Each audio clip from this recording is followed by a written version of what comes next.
segundo ano, tudo bom, gente? Olha só, hoje em nossa aula de língua portuguesa, nós vamos estudar um assunto muito legal, que é a separação de palavras, né? E hoje é segunda-feira, nós estamos iniciando nossa semana, né?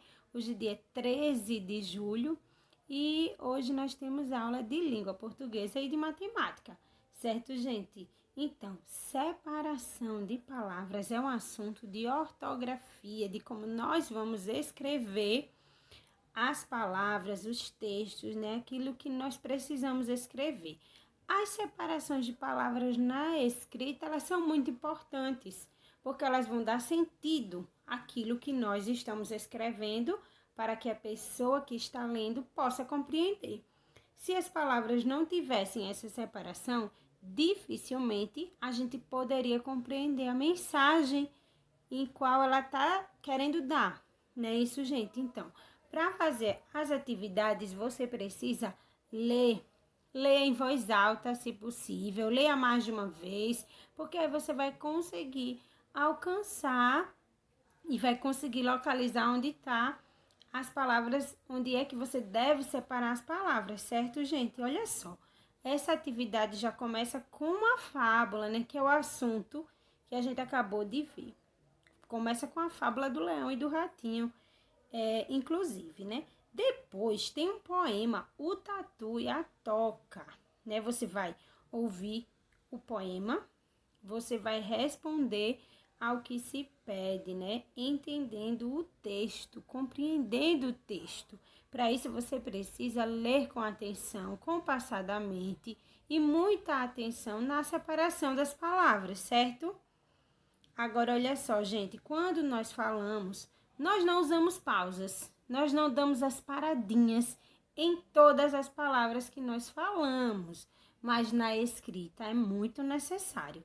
É importante, né? A gente precisa colocar esse espaço para separar. Olha só, aí na quarta questão da atividade, alguns títulos de histórias foram escritas sem a separação de palavras. Olha só como ficou estranho. Então, você vai ver aí, tá aparecendo um tema, né? Um título de uma história, e você vai separar aí como é que é o nome dessa história, da forma correta, como é que a gente vai escrever ele, da forma certa, né? São duas histórias aí, dois títulos de história. Depois, no quinto, você vai reescrever as frases, né? Colocando os espaços entre as palavras, para então você entender, compreender o que cada uma das frases quer falar.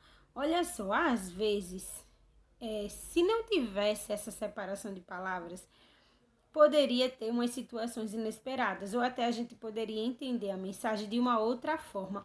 Por exemplo, em uma das frases aí, fala assim, ela tinha. E essa frase, falado direto, sem a separação de palavras, poderia ficar latinha. Outro exemplo é porcada, né? Nessa frase aí que o menino fala assim, que a menina fala assim, pago pouco por cada porco da fazenda.